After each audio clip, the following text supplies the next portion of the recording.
Salut à tous, très heureux de vous retrouver pour ce nouvel épisode du Dunk Hebdo NBA podcast, la deuxième partie de notre Power Ranking annuel après la clôture du marché des transferts. Place à la conférence S cette semaine et pour une fois, une conférence S qui est la plus intéressante des deux conférences. Ça, c'est quelque chose que j'ai pas dit très souvent en 6 ans de podcast maintenant. Avec moi, il était déjà présent dans la première partie. Il arbore une casquette des Bulls qui seront, et ça encore, c'est pas habituel, parmi les équipes dont on va parler aujourd'hui. C'est Adrien. Cool. Comment ça va, Adrien? Bah, ça va juste avant le scud que tu viens de m'envoyer. Non, ça va. Bah oui, super. On va pouvoir parler des Bulls cette fois dans un contexte playoff, etc. Donc c'est cool. Et puis comme tu l'as dit, conférence où il va y avoir plein de choses à dire. C'est très dense cette année à l'Est et du coup ça sent le bon podcast. Et puis, il vient remplacer Tom, présent pour la première partie. C'est Madiane qui, comme d'habitude, va sortir les couteaux dans la toute première partie. Ensuite, ça va être plus une bataille générale, une bataille royale. Comment ça va, Madiane? Bah, ça va très bien. Et puis, c'est peut-être la conférence qui pose le plus d'équipes théoriques. Et ça va être très intéressant à analyser. Exactement. Après, on va y revenir. Est-ce qu'on peut vraiment les analyser? Est-ce que c'est pas là la question? Alors, comme la semaine dernière, on vous invite à aller écouter, parce que c'est vraiment un podcast qui s'écoute un peu en deux parties. On va vous dévoiler le classement qui a été fait par les membres de l'équipe de la conférence S. C'est un agrégat de tous les classements qui ont été faits. Et on va ensuite dérouler les playoffs en partant du play-in et en avançant petit à petit pour arriver au vainqueur de la conférence Est qui sera opposé au vainqueur de la conférence Ouest. Je vous spoil pas le vainqueur de la conférence Ouest si vous n'avez pas encore écouté le podcast de la semaine dernière. Avant de commencer, Madiane, petite question. On a pu observer la semaine dernière, toujours, que Tom, Adrien et moi-même, on n'avait pas tellement la même manière de faire le classement. Il y avait plus une méthode adrienne, qui classait les équipes de 1 à 15 selon le classement fin de saison régulière. Puis ensuite, on déroule les playoffs et une méthode tomienne qui classait les équipes de 1 à 15 selon leur chance d'aller en finale NBA, tout simplement. Tu te situes où par rapport à ça? Moi, je suis en méthode, si la saison commençait maintenant, voici le classement que j'établirais. C'est-à-dire que si on recommençait les compteurs à zéro et qu'on rejouait 90 matchs à partir d'aujourd'hui, voilà le classement de NBA que j'envisagerais. Ok, ce qui est une méthode madienne, du coup, on est sur une troisième façon de voir les choses. En tout cas, on va donc parler de ces playoffs à l'Est. Comme d'habitude, n'hésitez pas à nous suivre sur les plateformes de podcast. 5 étoiles sur Apple Podcast, c'est très important. De nous suivre sur YouTube petit à petit. Abonné après abonné, on s'approche des 1000, on doit être à 962, je crois, un truc comme ça de mémoire, donc c'est très très bien. Et puis aussi sur Twitter pour saluer le travail de nos deux CM, Antoine et Gabin. On marque une petite pause et puis direction la conférence Est. Comme la semaine dernière, on va donc démarrer par le play-in, mais avant, discutons des équipes qui ne seront pas dans ce play-in, les 5 cancres de la team Dunk Hebdo qui seront donc éliminés prématurément de cette course à la finale NBA. À l'Est, on est tous d'accord, unanimité sur les 5 cancres, Magic, Pistons, Pacers, Knicks, Wizards. Quelque chose à dire, messieurs, sur ces 5 équipes qui sont, je vois un sourire d'Adrien, mais étincelant, le mec est heureux. Alors Adrien, pourquoi ce sourire? C'est un sourire mauvais. Non, mais je l'admets, c'est vrai que c'est les Knicks qui vont faire le plus parler dans cette histoire et je pense à la fin de la saison. De toute façon, c'est déjà le cas chez eux avec Kemba Walker qui va s'asseoir jusqu'à la fin de la saison notamment. Enfin, en tout cas, il y a un aveu d'échec du côté des Knicks qui avait suscité un certain espoir après la saison de l'année dernière, même s'il y avait des anomalies, on les avait pointées. Ils ont fait un recrutement qui avait rendu certains enthousiastes. On était un peu plus modérés de notre côté, mais peut-être pas à ce point-là. C'est quand même c'est une mauvaise saison pour les Knicks et l'espoir redescend. Et c'est malheureux pour eux, mais c'est vrai que ironiquement, ça me fait un peu sourire en tant que fan des Bulls de l'autre côté, quoi.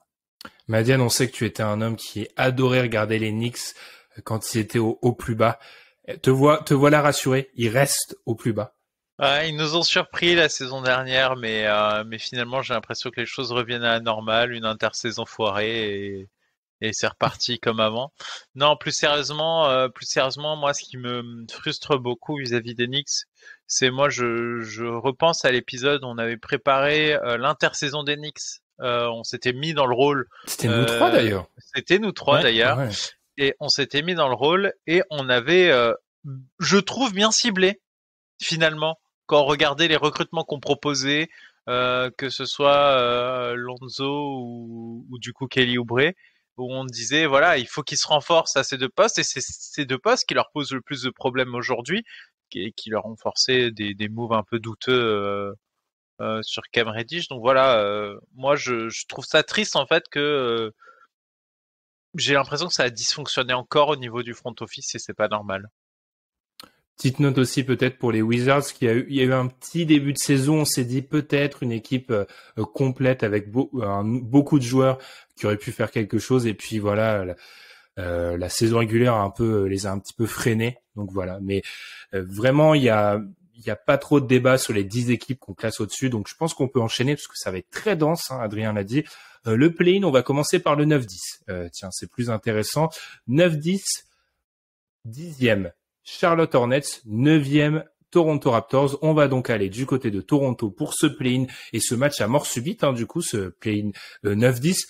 On sait que Toronto, c'est une destination, je vais dire presque atypique vu le contexte, hein, parce que seuls les joueurs vaccinés peuvent y accéder. Alors, j'ai fait mes petites recherches. Ça date de octobre 2021, mais tout le monde est vacciné du côté des Hornets, donc ça sera pas un paramètre à prendre en compte pour ce match. Ironie de l'histoire, les deux équipes se sont affrontées ce week-end. Les Hornets ont gagné dans un match où ils ont mené jusqu'à 41 points, donc totalement à sens unique. Adrien, tu partirais sur qui? En fait, pour moi, le point central là, c'est le fait que ce soit en un match. C'est-à-dire que de manière globale sur une série, je trouve le roster des Raptors et ce que proposent les Raptors cette année plus cohérent, et je leur donnerai un avantage. Sur un match, et on l'a vu, ça s'est illustré voilà avec ce match de saison régulière, sur un match où des fois on peut avoir un pyromane qui prend le match à son compte, ou en tout cas où une offense, une attaque peut prendre le match à son compte, peut prendre l'ascendant sur une défense. Les Hornets sont les mieux armés, c'est là leur force principale. Mais quand même, je vais rester sur les Raptors, notamment pour leur aspect physique et longueur, qui pose souvent problème aux Hornets, hein, qui ont ce fameux souci de pivot en fait, qui joue parfois avec comment il s'appelle notre ami qui joue au poste de pivot, PJ Washington, qui a parfois un peu de mal. Donc voilà, je pencherai pour les Raptors, qui montrent voilà des choses intéressantes, ils sont plus cohérents, en tout cas ils sont plus stables, j'ai envie de dire, dans le niveau.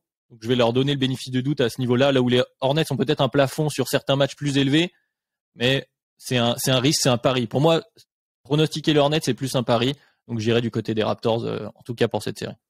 D'accord. Ce match. Oui, ce match en l'occurrence, ou cette série d'un match. Madiane, tu pars sur qui pour ce Hornets Raptors du premier match du play-in? Je pars également sur les Raptors. Je partage l'avis d'Adrien. Il y a aussi une affaire d'expérience sur ce genre de match couperé. Et ils ont quand même deux éléments de leur équipe qui est partie au titre, les Raptors qui sont toujours là. Et mine de rien, que ce soit du coup Van Fleet ou Siakam, c'est des gens qui ont joué une finale NBA. Et je pense qu'ils auront un peu moins la pression sur ce type de match qui du coup pourrait leur bénéficier. Là où du coup le principal initiateur côté Hornets n'a pas encore d'expérience du tout, même des playoffs. Et donc ça risque, je pense, de poser les problèmes si jamais le match est serré, un peu accroché, ce qui risque quand même d'être le cas. Moi je vois les Raptors réussir le petit push supplémentaire pour aller chercher la victoire. 3-0, Raptors aussi. C'est malheureux pour les Hornets parce que le point faible des Raptors, il est plus ou moins identifié. Hein. Contre les pivots, ils vont avoir du mal avec leur 5, avec beaucoup d'ailiers. Enfin, ça va leur poser problème. Mais comme tu l'as dit, Adrien, il n'y a pas de pivot du côté des Hornets. Il y a Montrez maintenant, mais... Il y a Montrez, mais vu que niveau taille, Montrez, c'est pas lui qui en impose forcément, ça va être compliqué. Je pense aussi pour les Raptors, c'est une équipe qui s'est un peu créé une assurance vie sur les erreurs des autres.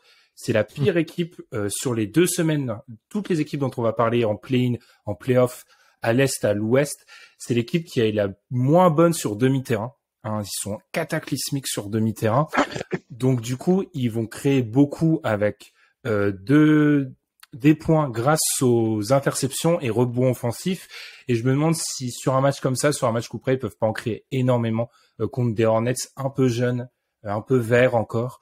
Donc je vais le donner aux Raptors. Mais il existe un monde. Ouais, où ils passent les Hornets. Enfin, c'est pas, on est à 3-0, mais ça me surprend pas si les Hornets passent. Hein. Très On bien. est d'accord. On va donc faire passer les Raptors qui affronteront donc le perdant du match entre les Cavaliers et les Hawks. Est-ce que c'est pas le test grandeur nature, les gars, sur la viabilité de la défense des Cavaliers? Parce que il y a beaucoup de questions sur cette défense très grande en playoff, comment ça va marcher. Et contre nous, on a les Hawks, contre eux, hein, on a les Hawks qui... Oh, je vais faire encore une fois mon monologue sur les Hawks après, mais les Hawks qui ont leurs problèmes, mais qui sont une bonne attaque, une très bonne attaque, une excellente attaque. Alors, Madiane, est-ce que c'est pas là le test pour ces Cavs contre une équipe qui a déjà prouvé en playoff? Tout à fait, c'est vraiment le gros test et c'est une équipe qui a fait un très très bon run de playoff l'an dernier, quasi inespéré, clairement, on les attendait pas à ce niveau. Moi là-dessus, c'est toujours un débat difficile. Néanmoins, j'ai quand même une prime à la meilleure défense des deux dans une histoire de playoff. Parce que quand tu es dans le dur dans un match de playoff que tu dois t'ajuster, tu as besoin de réussir à faire quelques stops et les Hawks sont inaptes à faire ça vraiment et je trouve que c'est plus gênant parce qu'en fait le fait que l'attaque des Cavs soit pas si incroyable que ça, vu qu'en face à la défense des Hawks ils vont réussir à mettre des points et j'ai du mal à voir les Hawks réussir des séries de stops pendant le match à des moments clés pour réussir à le faire basculer de leur côté. Donc moi je donne un avantage plutôt aux Cavaliers sur ce match, mais attention, typiquement un joueur comme Trae Young avec son expérience de ce qui s'est passé l'an dernier, il suffit qu'il soit dans un très bon jour et à mes yeux c'est quasiment mission impossible. Adrien, donc un vote pour les Cavs de ton côté, Adrien. Je serais un peu plus mitigé. J'ai presque envie de dire Hawks. Je vais m'expliquer. J'entends ce que vous dites sur la défense des Cavs, ce qui est vrai qu'il y a une très bonne défense. C'est une défense collective. Je trouve que l'attaque des Hawks, sa force principale, tout le monde est au courant, elle s'appelle Trae Young. Et c'est justement pour bloquer, on voit les équipes contre lesquelles les Hawks ont du mal, c'est celles qui ont une capacité à bloquer le point of attack, comme on dit, donc l'initiateur principal, à bloquer Trae Young très, très vite. Et du côté des Cavs, c'est pas là que se situe la force de leur défense. Donc, de par l'expérience de Trae Young et cette faiblesse relative, en tout cas, ce qui n'est pas le point fort de la défense des Cavs, je pense que sur ce match, encore une fois, un match coup près. Alors, il a moins de risques, on va dire, que le match précédent, puisqu'il y a un match encore derrière. Mais sur ce genre de match, je pense que, et puis on l'a vu, c'est là où Trae Young s'éclate, quoi, vraiment. C'est là où il a fait sa force, l'année dernière, en tout cas, on l'a vu éclore relativement. Et encore une fois, pour l'histoire de fraîcheur, même si je te rejoins, Madiane, c'est vrai que la défense des Hawks, on la voit mal arrêter les Cavs. Les Cavs, dépendant fortement de Darius Garland, qui va avoir un baptême du feu. Alors, sur la saison régulière, pour l'instant, ça tient même très fort, hein. Ils sont quatrième, les Cavs, actuellement. Donc, il y a rien à dire. Mais voilà, j'ai envie de donner Hawks sur cette série-là, même si effectivement, ce match-là risque d'être assez sympa, assez serré, en opposition de style en plus. Très cool à voir.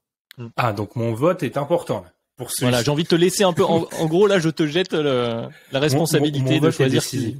Je l'avais dit dans les previews, j'allais regarder beaucoup les Hawks cette année. J'ai essayé de comprendre pourquoi. Alors, je suis toujours interloqué par leur insuffisance et je me demandais comment est-ce que tu peux trouver une statistique qui va montrer la suffisance, qui va choquer les gens. Je l'ai trouvé. Les Hawks ont on parle beaucoup de la défense des Hawks, hein. Les Hawks ont une meilleure défense contre les 10 meilleures équipes NBA que contre les 10 plus mauvaises. Alors cette stat-là n'a absolument aucun sens. Oui. Franchement, alors, et je peux vous sortir les ratings. Ils encaissent moins de points sur 100 possessions contre les 10 meilleures équipes NBA que contre les 10 pires équipes NBA. Cette stat résume à peu près tout ce qu'il y a à savoir sur les Hawks, leur suffisance, et c'est pour ça que je vais les donner gagnants ici. Parce que dans un match coup près, dans un match important, je pense que c'est une équipe qui peut sublimer. Trae Young a joué 3 matchs contre les Cavs cette année. Il a eu du mal sur le premier, mais les 2 d'après, il a dépassé une fois 40 et il était pas loin de 40. Moi, là où Madiane a une prime à la défense, j'ai une prime au talent supérieur et je pense que c'est Trae Young sur ce match-là. Je donnerai les Hawks, sachant que j'ai très très peur. Alors oui, les Hawks n'arrêtent personne, mais l'attaque demi-terrain des Cavs sur un setting playoff me terrifie. Je me demande vraiment sur demi-terrain si c'est pas Garland qui fait quelque chose, qui fait quelque chose pour cette équipe. Je suis assez inquiet. Caris Levert. Voilà. Donc, deuxième, je mets encore plus les Hawks. Du coup, ça nous donne les Hawks 7e. On va revenir sur leur futur adversaire par la suite. Et ça nous donne le play-in du gagnant 9-10 Raptors et du perdant 7-8 Cavs. Raptors, Cavs, allez, je vais intervertir l'ordre. Adrien, tu mettrais qui Raptors, Cavs? Bah pour les mêmes raisons que j'ai évoquées qui faisaient que les Cavs perdaient contre les Hawks, pour moi je les vois gagner contre les Raptors. C'est-à-dire que là, pour le coup, les Raptors ont une attaque qui dépend dernièrement en plus un peu d'un Siakam retrouvé, qui fait plaisir à voir d'ailleurs. Mais là, je pense que le matériel de la défense des Cavs est très gênant en fait pour la manière dont jouent les Raptors, même si j'entends les arguments qu'on a donnés précédemment de l'expérience. Et c'est vrai que les Raptors ont un net avantage là-dessus. De toute façon, les Cavs sont très très neufs, très très verts, comme on l'a dit. Cette fois-ci, j'ai envie de donner un léger avantage aux Cavs. On va pas paraphraser tout ce qu'on vient de dire. Ça, encore une fois, là, elle est très dense cette conférence Est et ça commence déjà dès les play-in. Où c'est compliqué de donner un avantage d'un côté ou de l'autre, mais je vais partir Cavs. Alors, Madiane, est-ce que tu es d'accord? Cavs pour le 8e Strapontin? Oui, je suis d'accord, notamment parce que je trouve que là où les sur du coup sur le front de courte, là où du coup les Raptors auraient pu tirer leur épingle du jeu, bah c'est là où c'est un peu surarmé côté Cavaliers et du coup ça va énormément dépendre d'un Van Fleet et c'est un peu une pièce en l'air. Je suis pas sûr que ça puisse passer sans que Siakam soit à un excellent niveau. Et Siakam, j'ai quand même l'impression que ok on l'a retrouvé, mais quand il y a un challenge en face, il me met le doute. Je sais pas comment vous dire, c'est un feeling à chaque fois que je le regarde, mais dès lors que il est un peu attaqué par la défense, je trouve qu'il a un mal qu'il n'avait pas pendant le run pour le titre. Est-ce que c'est parce que les projecteurs sont braqués sur lui et que le costume est trop gros? Mais j'ai l'impression que tu pourras pas forcément compter sur lui. Et là, les Cavaliers ont vraiment beaucoup de matériel à lui envoyer dessus pour venir le gêner.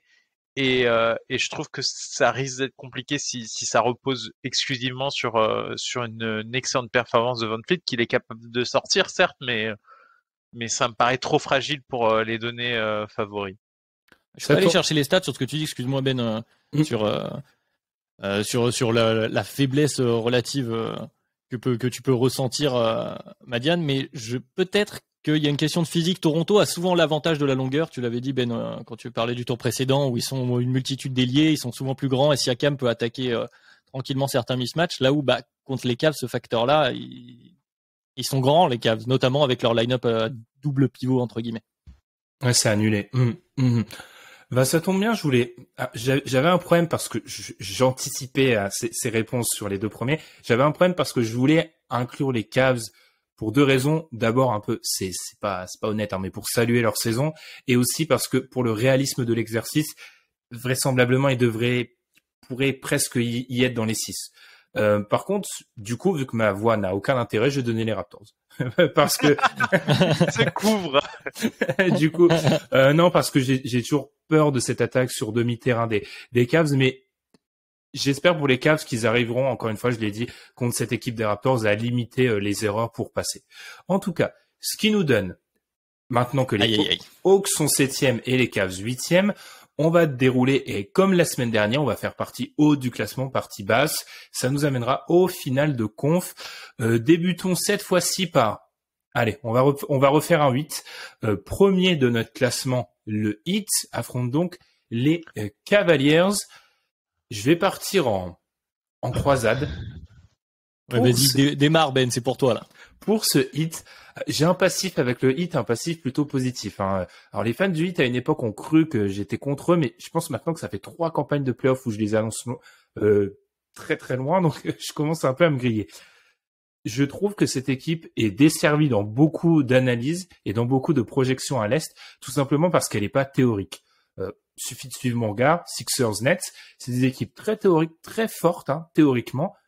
Le problème, c'est que sur le terrain actuellement, j'ai beaucoup plus de garanties avec le Heat et même avec les Bucks dans une moindre mesure parce que, on va être honnête, ces 4 équipes-là se détachent un peu du reste dans nos classements. J'ai beaucoup plus de certitude avec ce Heat-là qui je trouve, alors oui, a des faiblesses toujours identifiées. Hein. Je suis assez inquiet sur de l'attaque demi-terrain de fin de match, là où pendant la bulle, ils ont réussi à être étincelants parce qu'il y avait des mecs en feu. Là, j'ai beaucoup plus de mal sur du Iso Butler. Bref, en tout cas, Bam a un niveau, je trouve, incroyable. Hein. On en parlait en off avec Tom, Adrien et moi-même. Bam est très, très, très fort. Spoelstra fait encore un très gros travail. Donc, pour moi, c'est une équipe extrêmement dangereuse. Et dans ce premier tour théorique contre les Cavs, c'est pas un match-up qui les arrange. Alors, je pense que les Raptors auraient été encore pire pour eux parce que la longueur les gêne énormément. Et les Celtics aussi, mais bon, les Celtics ne tombent pas sur eux. Je vais donner le Heat assez facilement, je pense, tout simplement parce que leur équilibre, leur expérience leur permettra de disposer d'une équipe encore un peu jeune des Cavs. Mais je pense que c'est pas un match-up si simple que ça pour eux, ce double pivot pour eux qui joue assez petit, hein, si on veut. Alors, j'ai lancé personne. Allez, vas-y. Non, mais Marianne, tu veux y aller ou tu me laisses la Vas-y, je te laisse la prime. Ouais. Bon, de toute façon, on est sur une série 1-8. C'est pas là où j'ai envie de pronostiquer un upset. Hein, je vais pas mentir, donc je vais aussi partir pour le Heat. Et en plus, par rapport à ce que tu disais, Ben, effectivement, donc le Heat, ils ont ce souci qu'on relevait la semaine dernière. Ce souci, c'est entre guillemets, hein, en tout cas de perception, qu'on relevait la semaine dernière, notamment pour les Suns, c'est qu'ils n'ont pas cette méga star offensive, ce top 11 du DH20, qui fait qu'on leur voit un plafond potentiel en play-off supérieur. On se dit, ils vont enlever encore le niveau de jeu. Et ça va aller plus haut. Mais c'est vrai qu'on a des certitudes, on sait où ils vont. Le collectif a très peu changé par rapport aux années précédentes, par rapport à la bulle. Et ils ont ajouté Kyle Lowry parce que c'est quand même ça le changement principal dans cet effectif du Heat. Et même si pour l'instant, dans quelques fins de match serrés, on a quand même cédé un peu au hero ball à toi à moi entre Lowry et Butler notamment, je pense que sur les situations compliquées de demi-terrain, avec l'expérience de NBA champion Kyle Lowry, finalement, malgré l'historique précédent qui faisait que certains avaient aussi des doutes sur ses capacités en play-off, je pense que quand même ça va les aider à stabiliser un peu, notamment leur attaque, ou leur donner plus de variété, et ça vraiment ça réduit une de leurs faiblesses principales qu'on a pu voir ces derniers temps. Je pense aussi que par rapport à l'année dernière et par rapport à la saison qui est en cours, ils vont arriver moins cramés physiquement. Et c'est une équipe qui dépend de son énergie, de son envie physique. C'est une équipe très physique, hein, de toute façon, on l'avait vu dans la bulle, ils avaient bougé un peu tout le monde. Donc voilà, en tout cas pour cette première série, je pense qu'il n'y aura pas photo, même si les Cavs vont avoir du répondant, ne serait-ce que physiquement. En tout cas, ça va être une série où ça va s'accrocher. Madiane, j'ai vu un sourire. Est-ce que tu aurais, de toute façon, il y a 2 votes pour les Heat, donc c'est terminé. Mais est-ce que tu aurais l'audace de mettre les Cavs? Non, j'aurais pas l'audace de mettre les Cavs. Ce que je vais dire, c'est que, étant donné que j'ai récompensé, moi, dans mon power ranking des équipes théoriques, contre lesquelles tu es rentré en croisade, je ne dis pas pour autant que l'équipe du Heat est pas bonne. C'est clairement pas le cas. Ils sont très très forts et effectivement, ils imposent des certitudes. Et dans un scénario où les équipes théoriques ne parviendraient pas au niveau théorique que je leur donne sur les futurs playoffs, que je pense sincèrement qu'il est plus probable qu'elles atteignent, le Heat les tapera. C'est-à-dire que je le vois pas, je le vois comme une 4e force à l'Est, mais je le vois pas 4e dans un autre chapeau. Je le vois très proche, mais quand même en dessous, à cause justement des éléments dont vous avez parlé sur les fins de match. Néanmoins, moi je pense que ça peut, dans une série Heat Cavs, je pense qu'au contraire, le Heat peut se montrer plutôt impitoyable sur la série parce qu'ils sont quand même plutôt durs. C'est une équipe très dure à jouer. Surtout au niveau playoff, l'intensité qu'ils peuvent mettre, ça ils peuvent le faire, et quand ils le font, ils font très mal. Des fois, effectivement, quand ça clique bien, notamment au niveau de leur shooter, ils peuvent mettre quand même des gros runs dans le match. Alors ok, sur les fins de match, c'est un peu plus compliqué, on en a déjà parlé, mais je pense que c'est le match avant. Voilà, pour moi, contre les Cavs, le match serait plié bien avant, et pour moi, s'il y avait cette série, ça se finit en 4 ou en 5, mais je vois pas beaucoup plus de matchs se dérouler. Vous êtes sûr de ça? Parce que je voyais cette stat, c'était je crois dans le Power Ranking d'NBA.com. Les Cavs sont la seule équipe NBA qui a toujours pas perdu un match de plus de 20 points. Ils prennent pas de blowout les Cavs. Hein. Donc, je me demande si sur cet aspect-là, c'est pas, il y a pas, de toute façon, il y a pas de bon adversaire aujourd'hui, donc c'est très simple. Mais sur cet aspect-là, c'est pas une équipe qui se fait battre dès le 3e, donc à voir. Non, mais sans se faire battre dès le troisième, si t'es à 10 points d'écart et que tu te fais maintenir à 10 points d'écart pendant tout le quatrième, t'as pas de clutch à gérer. T'as pas ces situations-là à gérer. C'est plutôt dans ce genre d'optique-là. Sachant qu'on peut imaginer que les Cavs, et on l'a déjà vu un peu en saison régulière, ça va pas être une équipe de run offensif fou, donc on pourrait imaginer que ça puisse tenir. Unanimité donc, le Heat tête de série numéro 1 passe les Cavs dans une série assez courte. Ça, c'est un élément très important, hein. Et là, je vois Adrien qui se pose parce qu'on va parler des Bulls. Les Nets tête de série numéro 4 contre les Bulls tête de série numéro 5. Alors, j'ai déjà donné la parole à Adrien pour débuter. Alors, je suis un peu perdu dans les prises de parole, mais là, je suis obligé, Madiane. Tu nous avais dit la semaine dernière en off avec Tom, j'ai essayé d'être calme sur les Bulls et pourtant, je suis celui qui les a mis le plus haut. Alors, défends-nous la candidature Bulls. En période présidentielle, c'est pas mal ça. Plus haut à 5, hein. On était beaucoup, enfin ils sont 5 presque à l'unité, ils sont 5 aussi chez tout le monde. Donc finalement, c'était relativement, j'ai réussi à rester le plus objectif possible. Bon, on est dans une série théorique Bulls-Nets.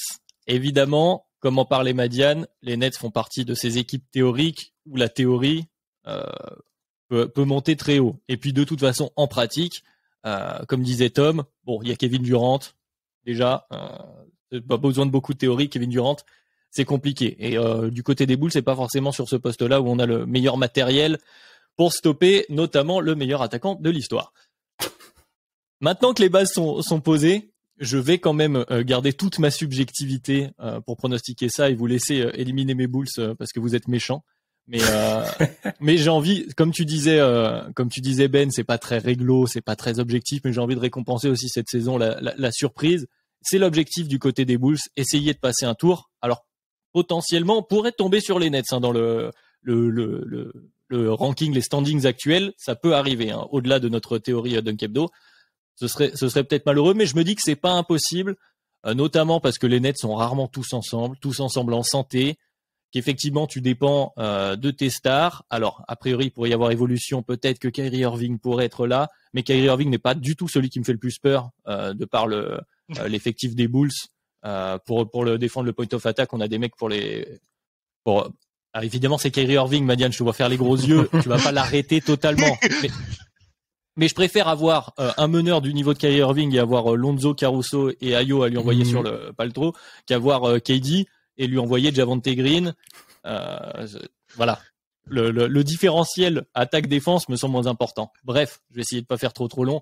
J'ai envie de me dire que sur une série, ça peut le faire avec un DeRozan s'il est en feu comme on l'a vu. Voilà, c'est théorique, il faut que les Bulls soient à leur niveau plafond et que les Nets soient un peu plus bas, soient pas encore vraiment entraînés dans la machine. C'est un premier tour, ça peut arriver. Ils auront peu de matchs tous ensemble avec Kyrie, KD et éventuellement Ben Simmons. Donc voilà, je mets ma petite piécette Bulls parce que ça me fait plaisir et je vous laisse nous sortir avec les honneurs. Avant de commencer, précisons, on va remonter les classements. Mais de ces Nets, Madiane l'a dit, c'est celui qui a fait le classement théorique. La technique Madiane, c'est du théorique. Et du coup, les Nets se classent premiers. C'est le seul qui a mis les Nets premiers et donc favoris, disons presque. Avec une institution que tu aimes beaucoup, mon cher Benjamin. Avec une institution. Ah, il m'a appelé Benjamin en plus. Ah, référence à Benjamin Simmons. Ça me fait plaisir. Du coup, tu vas nous donner les Nets ici, Madiane. Ah, évidemment. Alors déjà, attendez, je pose mon casque. Je vous ai mis dans le chat une petite citation. Je suis Kevin Durant, vous savez tous qui je suis, et si Kevin Durant joue la série, malheureusement, à mes yeux, c'est le meilleur joueur NBA à l'heure actuelle. Quand il est sur le terrain, c'est incroyable, vraiment, Kevin Durant sur un terrain. Je me pose actuellement la question de si c'est le joueur le plus dingue offensivement qu'on ait peut-être jamais vu, hein, à ce niveau. C'est un titre qu'on lui offre de temps en temps. Hein. C'est possible, la palette offensive est quand même assez dingue. Et déjà, il y a ça. Il y a le fait que, effectivement, moi, je pense, pour ça, dans la théorie Nets, ce que je change beaucoup, c'est que, à mes yeux, au vu de ce qui se raconte, les restrictions vont être levées et Kyrie Irving pourrait jouer. C'est en tout cas toutes les informations pointent vers la résolution du cas Kyrie Irving, ce qui est quand même une très mauvaise nouvelle dans le cadre d'une série, parce que du coup, t'en as pas un, t'en as deux à gérer. Et en plus, malheureusement, DeRozan fait une énorme saison. Je trouve que son passage aux Spurs, le skill set qu'il avait avant d'arriver aux Spurs et en arrivant aux Bulls, c'est pas le même. Clairement, c'est pas le même joueur. Je trouve qu'il a énormément progressé sur beaucoup d'aspects. Néanmoins, moi, chaque fois que je l'ai vu en playoff, j'ai toujours trouvé qu'il y avait des doutes. Et malheureusement, il va falloir qu'il me fasse des dires. Et j'espère qu'il y arrivera. Néanmoins, il y a beaucoup de choses suspectes que j'ai vues chez ce joueur et beaucoup trop pour pouvoir passer outre et me dire qu'il y a une série quand le meilleur joueur des Bulls me met beaucoup plus de doutes face aux deux meilleurs joueurs des Nets. C'est pas un, c'est deux. C'est que je pense que DeRozan n'est pas un meilleur joueur que Kyrie Irving dans une série de playoffs à l'heure actuelle. J'espère pour toi, mon cher Adrien, qu'on arrivera à me donner tort là-dessus, mais j'ai vraiment du mal à envisager autre chose. Avant de te laisser achever les Bulls, Ben, je veux juste un petit peu réagir sur le meilleur joueur des Bulls. Alors, en l'état actuel des choses, c'est le cas. Cela dit, il faut pas oublier Zach LaVine, qui même s'il a fait une saison un peu moins bonne que l'année dernière, peut être potentiellement sur une série le meilleur joueur des deux par rapport à DeRozan. Et c'est ce que DeRozan n'avait pas, parce que je le citais avec Kyle Lowry tout à l'heure, les doutes étaient les mêmes avant le run pour le titre pour Kyle Lowry. Ils étaient ensemble, hein. D'ailleurs, ils avaient les malheureux surnoms, ils se sont fait manger par LeBron James, tout le monde s'en souvient. Mais voilà, le supporting cast aux côtés de DeRozan, tu l'as dit, avec un skill set différent, plus de création, une alternance peut-être plus probable. Il y a aussi un certain Nikola Vucevic qui, dans cette série, pourrait être un facteur intéressant. Vucevic en playoff, il a été quand même assez suspect avec Orlando. Je parle pas de son historique, mais là je parle dans cette série, on l'a pas cité, c'est juste pour citer le nom, parce qu'effectivement, il peut, sur un match ou deux, quand même faire une certaine bascule. Bref, c'est pas aussi net que ça, on dépend pas seulement de DeRozan, c'est ça que je voulais dire. Bien malgré vous, Adrien et Madiane, vous avez illustré à la perfection la citation que j'avais partagée dans le groupe DH ce matin, qui est, je crois que c'était Matt Moore, le journaliste qui l'avait sorti. Actuellement, je paraphrase, hein, personne ne me donne un autre argument que Kevin Durant, voire Kyrie Irving, pour justifier du niveau des Nets. C'est-à-dire que il y a que ça. C'est-à-dire qu'actuellement, c'est le meilleur joueur de la NBA. L'Est n'est plus l'Est d'il y a 4 ans où LeBron James, meilleur joueur de la NBA, était un argument massu parce que les équipes autour n'étaient pas bonnes. On va parler de très bonnes équipes. Alors, pour ce premier tour, je vais achever tes Bulls. Malheureusement, Adrien, je suis désolé. Ça sera pas suffisant parce que tu l'as dit et je pense que tu l'as résumé de très bonne manière. Le poste d'ailier, si tu sais pas défendre le poste d'ailier dans cette conférence Est, ça te tue en fait. Ça te tue parce qu'il y a trop de bons ailiers et il y a peu de scénarios dans lesquels au premier tour des playoffs tu ne tombes pas contre un ailier dominant. Malheureusement, tu prends le plus fort de la cargaison avec Kevin Durant, donc ça sera compliqué. Après, je pense que ça sera pas une série simple pour ces Nets. Il y aura aucune série simple de toute façon pour même les bonnes têtes de série à l'Est. Mais je vais donner les Nets dans une série, je pense, où les Bulls peuvent en piquer un ou deux assez facilement. J'achèverai mon argument les Nets sont quand même au sommet de la théorie parce que là, un des arguments nets, c'est donc le retour probable d'un mec parce qu'une législation va changer. Là, je trouve qu'on atteint un certain niveau qui est quand même complètement inimaginable. Enfin, oui, ouais. mais en tout cas, quand tu le vois sur un terrain, tu vois qu'il n'a rien perdu de son talent et que du coup, si tout indique que cette législation va changer, ça change quand même énormément de choses. Ensuite, rappelons, on va donc donner les Nets gagnants, mais on présente de la même façon les Nets. Rappelons que la question n'est pas seulement la disponibilité de Kyrie Irving sur les playoffs liés à son statut vaccinal, c'est aussi la capacité qu'aura Kyrie Irving à rester en bonne santé sur une campagne de playoffs, ce qui ne fait pas très souvent quand même. Donc on verra. Il a eu le temps de se reposer cette année. Et puis la pointure des chaussures de Kevin Durant peut jouer. Mais voilà, je peux espérer. Mais en vrai, au moment où on a commencé du coup à collecter tout ça, que j'ai vu Nets Bulls, j'aurais pu faire sauter les Nets contre certes une équipe en particulier qui est pas tête de série haute du premier tour, mais là, Et là, je peux pas. Enfin, je vais donner les Nets. Du coup, vu qu'on continue et comme la dernière fois, on prend les vainqueurs des 2 premières séries qu'on a présentées, on aurait donc un énorme Heat Nets. Je sais où Adrien, vu ce qu'on a dit dès le début, on peut deviner où je vais partir, on pourrait deviner où Madiane va partir. Donc, est-ce que l'homme qui va faire la décision, ça ne serait pas ce bon vieux Adrien? Adrien, je te laisse commencer. Ah, si je commence, c'est pas moi qui vais faire la décision. C'est ça qui est rigolo. Oui, mais parce qu'on sait ce qu'on va dire, je pense. On peut anticiper ce que vont dire les 2 autres. On s'en doute. Là, on a le vrai problème qu'on a souligné en présentant ces 2 équipes-là, donc qui sont donc 1 et 4 donc dans notre ranking à l'Est, entre la pratique, les certitudes et la théorie. Et là, du coup, ça devient une série théorique et ça devient une série de foi, j'ai envie de dire. C'est vrai. C'est très très dur franchement de trancher, mais de ce que j'ai vu et de par notamment donc les questions théoriques, la théorie dont on n'a pas parlé d'un certain Benjamin Simmons, comme tu disais, qui n'a pas joué depuis des mois et des mois, qui devrait peut-être revenir. On ne sait pas du tout à quel niveau, on ne sait pas comment il va s'intégrer. De par la faiblesse à l'intérieur des Nets, parce qu'on en a peu parlé. Mais quand on a cité Adebayo chez le Heat, Adebayo est énormissime depuis quelques semaines. Il fait très très peur. On en reparlera sûrement dans le DH20. Mais je pense qu'aujourd'hui, tu demandes à la plupart des commentateurs NBA, Bam Adebayo ou Anthony Davis, il y a plus que question. Donc ça situe le niveau du gars actuellement. Oh, la take comme ça, là, mine de rien. Ah, mine de rien, mais oui, mais il y a un moment donné, il faut jouer au basket. C'est quand même c'est bien d'avoir un gars sur le terrain. Tu me fais me poser des questions existentielles parce que quand tu as dit la phrase, je me suis dit c'est une grosse take. Et puis merde, je suis d'accord. Non, on aura le temps d'en reparler. Mais c'était pour situer surtout, pour souligner le niveau actuel de Bam Adebayo et l'importance qu'il peut avoir sur une série de playoffs, sur une demi de conf du coup. De par tout ça, voilà, c'est mes limites de la croyance en l'église Kevin Durant. Et du coup, je vais trancher côté Ben, je vais trancher côté Heat pour moi. Mais c'est clair que ça risque d'être une série extraordinaire. Et puis on parlait de Kevin Durant et de défendre sur les ailiers. Bon là, il y en a un qui se fera un plaisir d'essayer de limiter au maximum à environ 30 points. Kevin Durant, c'est un 60% de tir. Voilà, ce qui est limité Kevin Durant.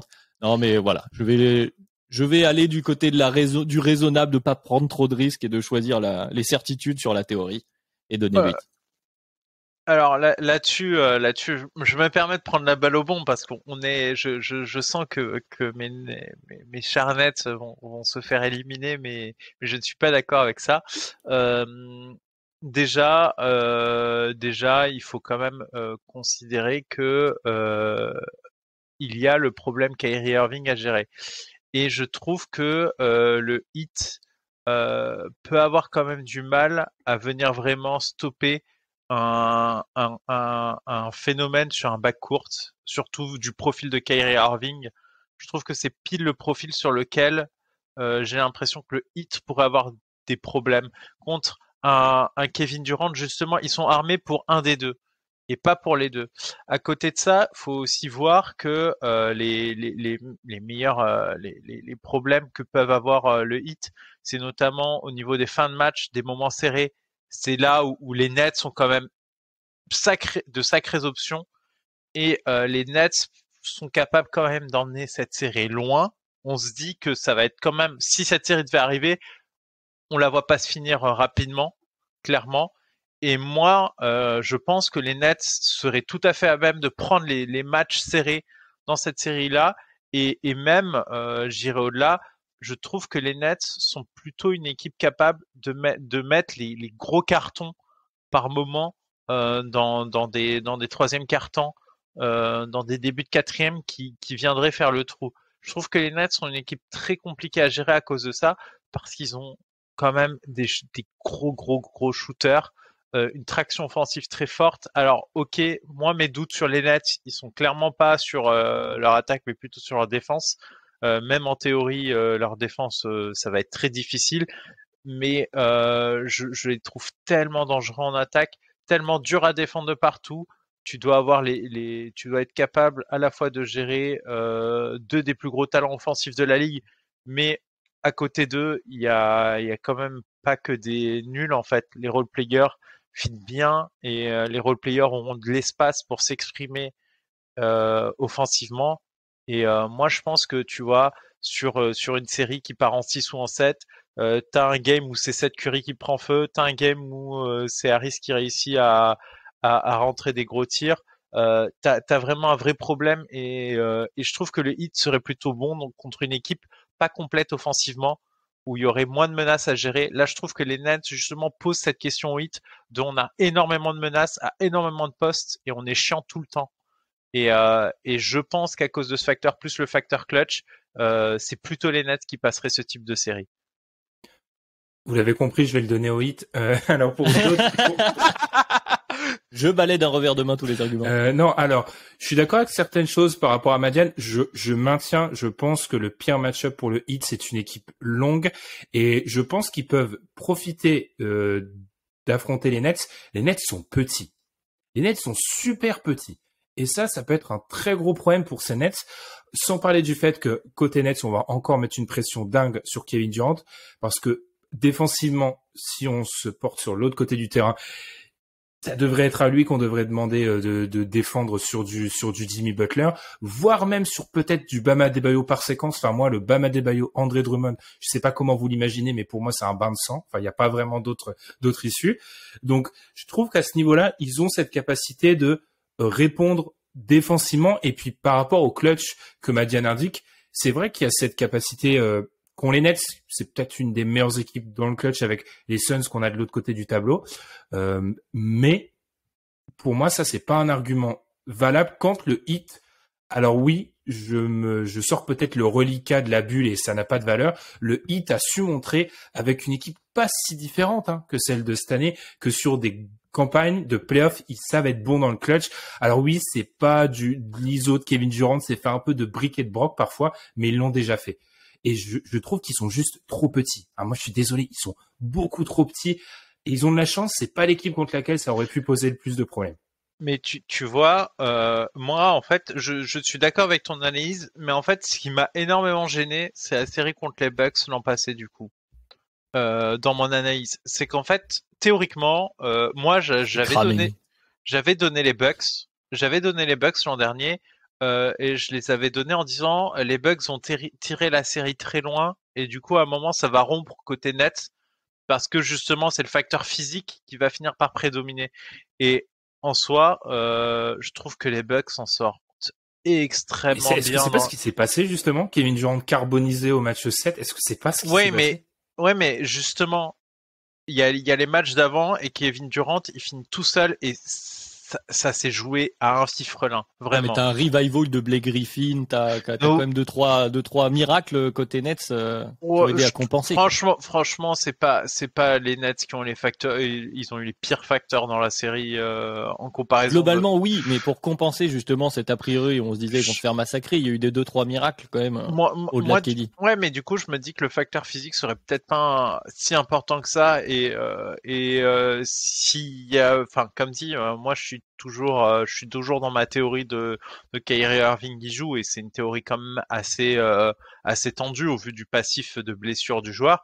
Mais dans un scénario comme ça, je pense que les Nets ils passent la barre parce que trop de talent offensif et du coup ils mettent des énormes cartons parce que mais de l'autre côté t'arrêtes personne aussi avec cette théorie de Kyrie Irving il joue super, t'as Kyrie Irving, t'as Seth Curry, déjà ton backcourt va défendre. Je pense que en plus tu dois te coltiner Kyle Lowry qui est assez physique, qui peut les fatiguer tout du long et à l'intérieur t'as Bam Adebayo qui est tout seul et qui s'amuse. Je dis pas que c'est net mais oui, non, mais Kyle Lowry a cet a priori négatif de beaucoup de gens, etc. Mais sur une série, physiquement, Kyle Lowry, il va être chiant à jouer pour Kyrie Irving. C'est pas ce qu'il va préférer, défendre. Alors tu vas le cacher peut-être quelque part, mais sur quoi? Sur un des shooters du 8? Alors c'est une théorie qu'on avait déjà mis en avant. Alors celle-ci, elle est un peu alambiquée, il faut la suivre. Ok, les Nets ont le meilleur joueur de la série et ont un mec qui peut être 3-4 joueurs de la série. Le troisième joueur des Nets, c'est qui et il est où dans la hiérarchie? C'est Seth Curry. Il est loin, Enfin, Seth Curry, il est pas meilleur que Tyler Hero cette année, les gars. Ouf. Ah, ils ont pas le même rôle. Ils ont pas le même rôle, mais... Moi, j'aime beaucoup Seth Curry, j'ai un petit fait pour Seth Curry, donc c'est mais c'est vrai que... Parce que Seth Curry playoff, les gars, Seth Curry playoff, oui. Seth Curry playoff, je trouve qu'il y avait rien de ravagé dans sa dernière apparition, je suis pas, franchement, il fait justement, c'est ce que je dis, Seth Curry, il avait réussi l'an dernier à faire un ou deux Seth Curry game, et franchement, justement, s'il y avait des gens sur lesquels taper l'an dernier côté Sixers, c'est clairement pas Seth Curry. Seth Curry, il finit les playoffs juste en dessous des 20 points de moyenne, et c'est pas son rôle, hein. C'est pas Est-ce que du coup, la question, je vais vous la poser à tous les deux, parce que du coup vous êtes un peu chaque camp. Est-ce que la question, au-delà de les stars, bon, la hiérarchie, qui va mettre des points quand où, c'est pas justement tous ces role players et de qui va faire la bascule entre Seth Curry d'un côté et de l'autre côté Duncan Robinson, Tyler Hero, Eric Spoelstra, Cam Thomas pour repasser côté net, ou Patty Mills, ou Max Strus, ou voilà. Exactement. Est-ce que c'est pas ces gars-là qui vont faire la diff? Exactement. Moi, je pense que ça va beaucoup jouer au niveau des role players des Nets, parce qu'en fait, on pense qu'ils sont Ben Simmons. profonds. Le problème, c'est que l'ami Ben Simmons, j'arrive même pas à évaluer ce qui pourrait, où est-ce qu'il en On est, sait rien. quand est-ce qu'on le reverra. C'est quoi l'affaire du dos? Steve Nash l'a minimisé, mais qu'est-ce que ça en est? Je l'ai pas vu sur un terrain depuis qu'il arrivait pas à dunker sur Trae Young. Enfin, il y a un moment, c'est compliqué, hein. C'est compliqué cette équipe des Nets.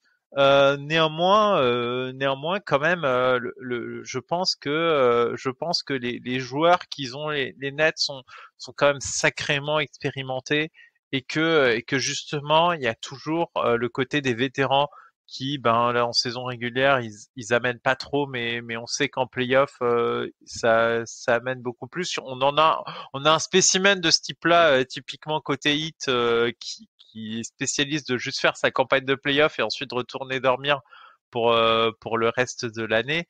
Donc voilà, il y a l'expérience, il y en a le plus vieux de la série, il jouera pas, hein, mais il Oui. doit hein. Il jouera 5 minutes dans le match. Udonis Haslem, il va pas jouer. Hein. Oui, putain, il est toujours là. Mais oui, il est toujours.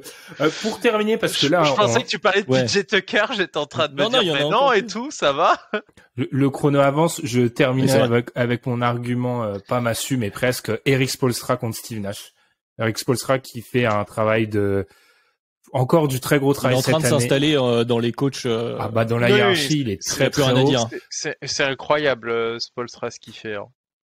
Donc voilà. Avançons, le Heat est donc en finale de conférence. Contre qui? Eh bien, on repart au premier tour. On va commencer par le 2-7 Bucks-Hawks remake, du coup, de la série finale de conf de la saison dernière. Est-ce que les Hawks vont encore une fois faire peur aux Bucks? Les Bucks qui sont, il y a quelques questions par rapport aux Bucks. Est-ce qu'ils sont vraiment en contrôle total, ou est-ce qu'il y a quelques éléments sur lesquels il faut s'inquiéter? Adrien, je vais te laisser commencer. Moi et Madiane, on a beaucoup boxé. Je vais te laisser prendre la main. Il y aura moins de box, je pense là. On a beaucoup parlé des Hawks, parlons des Bucks. Dans ces autres équipes, donc dans les quatre, avec donc Heat Nets, on vient d'en parler, les Sixers. L'autre équipe, certitude par rapport aux équipes théoriques. Alors certitude, notamment par leur expérience de l'année dernière, parce que sur cette saison, comme tu l'as dit, notamment ces derniers temps, les quelques matchs des Bucks, j'avoue que c'est pas ceux que je regarde le plus parce que justement on a des certitudes, mais quand même, ils m'ont pas forcément rassuré, notamment au niveau du supporting cast de Giannis, parce que Giannis, bon, c'est Giannis, et donc c'est la fameuse question. Oui, maintenant il y a plus besoin de développer, hein, Giannis. C'est Giannis. Mais il y a la fameuse question que tu as souligné, Ben, de cette équipe championne en titre, qui est pas très très haute dans les standings de la saison régulière. Ils sont en contrôle, ils se remettront à jouer une fois qu'ils seront en play-off, etc.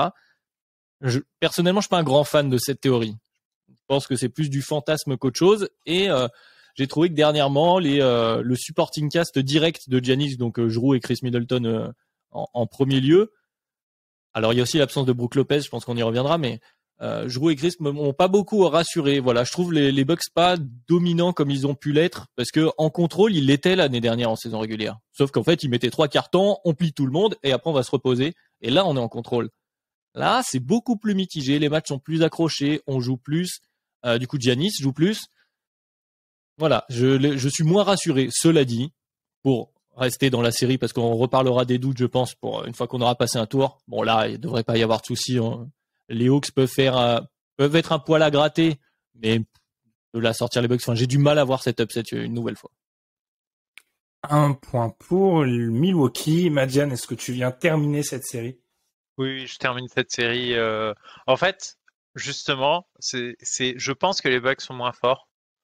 On l'évoquera dans un peu, mais plus j'avance en fait dans la réflexion et le match récent face aux Nets m'a quelque peu intrigué sur le niveau de cette équipe, clairement. Je me suis demandé à un moment si je les voyais pas trop beaux parce qu'ils étaient champions de titre et parce que Giannis.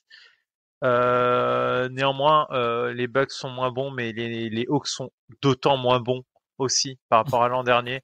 Et du coup, ça finira très vraisemblablement de la même façon, parce que on parle pas de Bucks qui sont moins bons et de Hawks qui sont meilleurs. On parle les deux sont moins bons, donc Moins bon relativement au reste de la conférence, notamment. C'est ça qui veut dire. Ils sont pas forcément moins bons dans l'absolu. Hein. Oui, c'est ça, c'est ça. Donc il y a pas de, ça me donne pas une impression que les Hawks ont progressé. Du coup, on rattrapait le gap. C'est plutôt de manière égale. Donc je donne les Bucks comme l'an dernier. Je vais aller dans votre sens. Je pense que je débattrai plus sur les Bucks au tour d'après, vraisemblablement. Je vais donner les Bucks aussi parce que sur du match-up pur, on a pu voir que un Jrue Holiday en bonne santé contre un Trae Young, bon, Trae Young était un petit peu diminué, mais c'est un des joueurs qui lui pose le plus de problèmes, la longueur, les bras, etc. Et on sait que c'est un petit peu la clé pour si tu gênes Trae Young, si tu le freines un petit peu. C'est ce qu'on disait au tour d'avant. Ouais, tu peux disposer de ces Hawks. Donc je vais donner les Bucks. La série qui m'embête le plus, on va enchaîner. Sixers Celtics, tout simplement parce que j'aurais aimé tomber sur d'autres match-ups pour les Celtics pour leur faire passer un tour, parce que les Celtics récemment sont très impressionnants. Là, ils tapent les Sixers. Parlons des Sixers parce que Madiane, roi de la théorie, l'Aristote du podcast Dunk Hebdo, forcément doit être très fan de ces Sixers. Donc t'en penses quoi des Sixers et puis aussi des Celtics, parce que du coup c'est les deux dernières équipes dont on n'a pas parlé. Je vais commencer par les Celtics. Là, en ce moment, ils me font une très bonne impression, clairement. Je trouve qu'ils ont quand même une sacrée meilleure tête qu'au mois de décembre. Et je trouve que ça commence à cliquer et leurs problèmes internes qui semblaient avoir entre les joueurs, ça semble quand même plus ou moins enclin à se résoudre. Donc ça c'est la bonne nouvelle pour les Celtics. Et clairement, je pense que si on me redemande dans quelques semaines s'ils continuent sur cette lancée, ils seraient capables de gratter un rang dans mon classement plutôt aisément. Par contre, par rapport à mon équipe théorique favorite, clairement, moi, je trouve que la théorie des Sixers est encore plus drôle à voir parce qu'il n'y a même pas le cas Ben Simmons. Là, tu les vois. Donc, du coup, moi, les Sixers, je regarde les Sixers attentivement. Du coup, et ils ont même réussi à me faire rester réveillé cette semaine parce que je voulais voir. J'étais tellement content d'aller voir enfin que j'ai pris le temps de faire ça.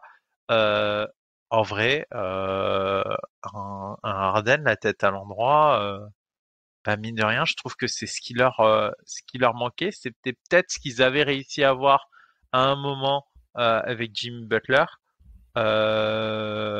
Et je trouve que ça leur donne une tête bien plus présentable, notamment sur les fins de match, sur les moments où ça leur a posé difficulté. Donc, je pense qu'ils passeraient cette série, notamment parce que il y a un côté très difficile à gérer qui s'appelle Joel Embiid. Sur les ailes, ils pourront aller envoyer au sacrifice de quoi faire, mais eux n'ont pas grand-chose à opposer à la force de la nature que représente Joel Embiid, qui est encore sur une saison folle et qui a énormément progressé offensivement encore, je trouve. Donc voilà. Après, on en reparlera au tour prochain de jusqu'où je pousse la théorie Sixers, mais là contre les Celtics, je trouve que les match-ups font que même si ça cliquait pas parfaitement comme je l'imagine, qu'ils arriveront à passer cette obstacle. Je suis d'accord avec cette histoire de match-up. J'enchaîne parce qu'effectivement les Celtics, ce qui les rend très très bon là ces dernières semaines depuis grosso modo depuis le nouvel an, depuis 2022, c'est qu'ils ont le meilleur defensive rating, le meilleur point differential, ils sont aussi les meilleurs en le fameux opponent field goal percentage dont on parlait avec les Knicks l'année dernière. Enfin, c'est-à-dire que c'est leur défense notamment qui a cliqué, et ça y est, ils sont devenus une vraie force défensive. Et comme l'a dit Madiane, le problème c'est le match-up, c'est que là Joel Embiid, alors il pose un problème de match-up à beaucoup de gens, hein. Encore une fois, on parle de certains gars comme on parlait de Giannis ou de KD. Effectivement, tu n'arrêtes pas ce type de joueur, mais là le duo en fait Joel Embiid James Harden, c'est ce qui est de pire pour une forte défense collective qui est relativement petite comme celle des Celtics. Donc leur force principale est amoindrie, on va dire, par le match-up. Et de l'autre côté, on a donc Joel Embiid, comme tu l'as dit Madiane, dans une saison où on aura le temps d'en reparler, mais en tout cas il est très haut dans la course au MVP. Et tu as récupéré donc James Harden qui, même s'il boudait un peu, là se retrouve et reste un des tout meilleurs joueurs de la ligue, même si là il boude plus, il est même plus blessé. Là il a arrêté de bouter visiblement. Oui, il a récupéré très vite, hein. C'est Barclay qui l'avait dit, ouais, je sais plus, pendant la draft. Il a dit c'est fait trader, du coup il sera peut-être dispo. Voilà, et qui va enchaîner. Et puis là, on l'a vu sur le premier match de cette semaine. Donc, on enregistre une nouvelle fois le dimanche. Il y a un match en cours d'ailleurs face aux Knicks, mais le premier match déjà à la sortie, Embiid qui dit qu'il a jamais été ouvert de sa vie. On a aussi vu Tyrese Maxey qui s'est retrouvé avec beaucoup plus d'espace en réceptionnant la balle, en pouvant dynamiser. Ça lui fait beaucoup de bien. Ça aide tous les role players, le fait d'avoir cette menace de pull-up à 3 points. On y revient souvent, mais effectivement, c'est une des armes principales en plus de James Harden, plus sa bonne lecture du jeu. Bref, on parlait des équipes théoriques. Tout à l'heure, j'ai donné la palme aux certitudes. Là, on est une série en dessous. On verra pour celle d'après. Mais dans le classement, moi, j'ai les Sixers en 1. Moi, cette théorie-là. Et ouais, au-delà de ça, hein, on parle d'un match en cours et du coup, c'est les éléments là qu'on récolte en live parce qu'on ne sait pas ce qu'est la théorie de James Harden. James Harden, de ce que j'ai vu, du coup, essaye de jouer en mode playmaking. Lors des pick and roll avec Joel Embiid, que je pensais pas voir, parce que c'est pas un joueur normalement de pick and roll, c'est plutôt un joueur face au cercle en ce moment. Joel Embiid, aussi bizarre que ça puisse paraître, et même maintenant il a même les deux, il joue dos au panier, il joue face au cercle, enfin et du coup là je vois des pick and roll Harden Embiid, enfin c'est, si ça continue comme ça, c'est très effrayant. Et juste pour info, le match est à la mi-temps. James Harden est à 10 assists. Ouais. Bon. J'ai l'impression de voir Harden du coup jouer le playmaking et servir ses partenaires. Et je trouve qu'il fluidifie beaucoup les choses. Alors on est au début, c'est de la conclusion hâtive et c'est face aux Knicks. Mais faut être honnête. Mais en tout cas, la théorie Sixers est très plaisante parce que là, en plus, côté défensif, il y a moins de questions à se poser. Et on va conclure, Ben, je vais faire très rapide, mais juste quand même pour dire que je suis d'accord avec toi, j'aurais aimé avoir une autre série aussi pour ces Celtics, mais c'est là où la densité de la conférence S se revoit. J'en parlais pour les Bulls juste avant, j'en reparle là pour les Celtics. Là, de ce qu'ils nous montrent ces dernières semaines, on aurait envie de leur donner mieux. Mais là, bon, dans notre théorie, ils tombent contre les Sixers, c'est malheureux. Je suis moins chaud en fait que vous soyez Sixers, donc je vais le garder pour le tour d'après. Je vais garder, je garde mes flèches pour le tour d'après. Le problème, c'est que les Celtics sont très forts depuis le nouvel an, tu l'as dit Adrien, parce que leur défense switch de partout, ils switchent sur 40% des ball screens. Enfin, c'est une stat complètement folle. Tu peux pas switcher quand il y a Joel Embiid sur le terrain, parce que t'es mort. Enfin, donc je vais donner la peine dans l'âme. Hein. Je vais donner les Sixers. Du coup, je garde mes flèches pour le tour d'après. Hein. Mais oui, parce que c'est là où on va encore une fois perdre du temps sur le podcast. Mais franchement, du coup, on a donné les 4 têtes de série Heat, Bucks, Sixers, Nets vainqueurs au premier tour. Franchement, si une doit tomber, je serais pas surpris que ce soit les Celtics les Celtics actuellement. On sait pas ce qui peut se passer d'ici au playoff. Ils sortent une équipe. Ouais, oui, je pense que c'est eux qui sont le plus proches d'en sortir. Et c'est clairement un avis que je partage. Je trouve que vraiment ils ont, je trouve un peu restabilisé. En plus, les moves qu'ils ont fait à la deadline me plaisent. Mine de rien, Derrick White, je trouve que, j'ai un avis très positif sur ce joueur. Il m'avait pas mal impressionné. Je me souviens de son passage en playoff avec les Spurs, mais au global, c'est pas un joueur incroyable sur le talent, mais je trouve que c'est très sérieux et c'est sur un poste sur lequel les Celtics manquaient énormément de sérieux à la main. Et je pense que voilà, ces petits ajouts en plus qu'ils ont fait, ça les bonifie pas mal. Donc oui, je suis d'accord. Pour moi, c'est ce que je dis, c'est on laisse encore quelques semaines où ça se passe bien et moi je suis prêt à les passer juste en dessous du quatuor de tête.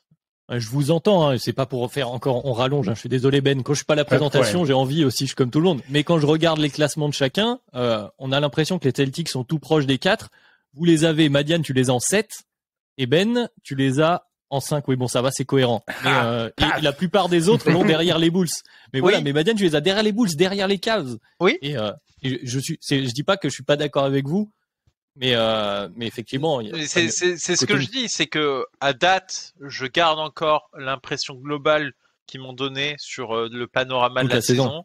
Mais justement, c'est ce que je dis, c'est que si ça continue, moi je vais les monter progressivement. C'est disons leur bonne forme.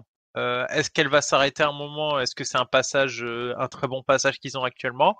Ou est-ce que ça peut se perpétuer? Si tu les vois encore en bonne série pendant un mois ou deux, là, c'est peut-être plus la même mayonnaise. Avançons sur le tour d'après. Sixers, Bucks. Je vais donc parler de mes problèmes avec les Sixers parce qu'il y en a beaucoup. Allez, on s'assoit. Je suis d'accord avec tout ce que vous avez dit. Mon seul problème, c'est défensivement, je suis assez d'accord. Les role players. C'est-à-dire que le spacing, ça a été souligné par beaucoup d'observateurs, je suis pas le premier à le dire, hein, mais le spacing autour de James Harden a toujours joué, depuis qu'il est James Harden, hein, j'exclus la période Oklahoma City, dans des systèmes où on lui a offert beaucoup de spacing et ça lui a permis de s'exprimer. Moi, défensivement, et je pense que dans nos playoffs théoriques, les Celtics l'auraient peut-être déjà fait, j'ai pas peur de Matisse Thybulle, j'ai pas peur de Danny Green, monsieur la série, j'ai pas peur de ces mecs-là en fait. Et je trouve que le supporting cast je dirais pas qu'il est limite, je dirais que autant défensivement je peux le comprendre et encore, je comprends surtout Thybulle en fait. Maxi, je trouve ça intéressant, mais sur la capacité qu'ils auront à écarter le terrain et à laisser notamment sur le pick and roll, si c'est une action qui est beaucoup mise en avant, mais je pense qu'ils vont quand même essayer de garder du post Embiid parce que c'est beaucoup trop dominateur. Je suis beaucoup plus inquiet que vous sur le respect que vont offrir les autres équipes aux role players des Sixers. C'est le point et tu fais bien d'appuyer dessus justement. C'est le point qui pose problème, notamment avec le départ quand même de leur meilleur shooter. Hein. Cette Curry, c'était le meilleur shooter. Il était à 40% de loin. Avec rappelons, je te coupe, Madiane, donc on est donc sur le Bucks Sixers. Je l'ai peut-être pas dit assez clairement. Tout à fait. Je suis d'accord sur cet aspect-là, mais je trouve que il n'y a pas forcément énormément plus de garanties sur ces aspects-là côté Bucks. C'est un argument qui est entendable, mais c'est pas mieux en face. C'est pas, tu me feras pas dire que ils affrontent une équipe qui est bien meilleure, bien mieux armée là-dessus. Et je pense que ça va être une bataille vraiment différente, que ça va être une bataille très est du coup. Je trouve que la série sonne très est. Moche. Non, justement, c'est pas pour dire moche, mais il y a pas de, le spacing va être difficile. Je pense que ça va être des grosses batailles, notamment, je pense que Giannis et Embiid vont beaucoup s'accrocher. Et moi, ça me plaît en fait de se dire que ça va se jouer comme ça.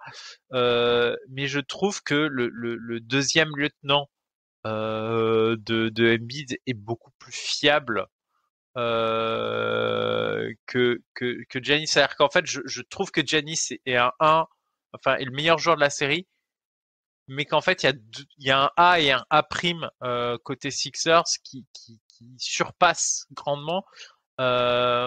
Moi, dans cette série, je donne un avantage Bucks parce que je pense que dans une série très accrochée, très physique, je pense que Embiid est peut-être celui qui pourrait justement s'épuiser bien avant Giannis parce que on a l'historique.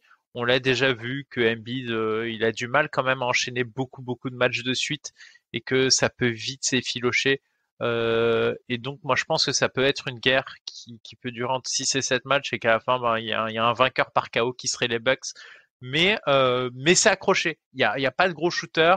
Les problèmes des deux équipes sur le spacing c'est les mêmes. On n'a pas forcément un Brook Lopez présent du coup. Ça va être très difficile. Alors, un vote pour les Bucks du coup. Je pensais pas que tu allais aller vers là au début ta prise de parole, mais du coup un vote pour les Bucks. À toi, Adrien. Alors déjà, je voudrais rappeler le facteur Brook Lopez, qui je pense a une vraie importance. C'est qu'on sait toujours pas si Brook Lopez va pouvoir revenir pour les playoffs. On l'espère évidemment pour lui et dans quel état. Et je pense que ça joue beaucoup parce que donc si on nommait Brook Lopez et si on nommait Bobby Portis en mode Slash Brothers comme hier soir, on parle beaucoup du spacing des Sixers et c'est vrai qu'ils ont perdu avec Seth Curry. Mais si on regarde les effectifs, peut-être 3 ou 4 meilleurs shooters de la série, c'est des Sixers en fait. C'est Embiid, c'est Maxey, c'est George Niang, Danny Green. Non. Alors, il y a Middleton. Là, tu vas loin. Il y a Middleton, ok, mais Middleton, il va avoir le même souci, entre gros guillemets, hein. Carden, Middleton, il se met à prendre des shoots en général quand il est le porteur de balle sur la possession. Jrue Holiday est pas maladroit cette saison, par exemple. Je dis pas qu'il est maladroit. Je dis que les autres sont des meilleurs shooters. Ah, il a ça n'a rien à voir, ce sont des shooters plus fiables. Moi, dans un corner, je préfère tous les joueurs avec George Niang. Je te le dis tout de suite que on parle juste dans un corner pour prendre un catch and shoot. Jrue Holiday, Danny Green, les gars, moi, il me rassure pas. Ce mec, c'est juste. Non, mais Danny Green, je l'ai cité par la réputation. Non, mais reprenons Tyrese Maxey ou George Niang. Cette saison, si on reprend l'analyse de la chose, Danny Green cette saison est très honnête. Néanmoins, il y a pas un joueur des Sixers qui, à mes yeux. Embiid, Maxey, George Niang, tu me les accordes? Bah non, je trouve que Jrue Holiday est un meilleur shooter qu'un de ces trois-là, là? Bah, Jrue Holiday, t'as 40% à 3 points. Alors, comme m'a dit un de mes profs de fac, là, on se bat sur une tête d'épingle, là. Donc, on peut Non mais vous vous rendez compte que là on est en train de débattre de qui est le meilleur shooter. Ouais, c'est allez.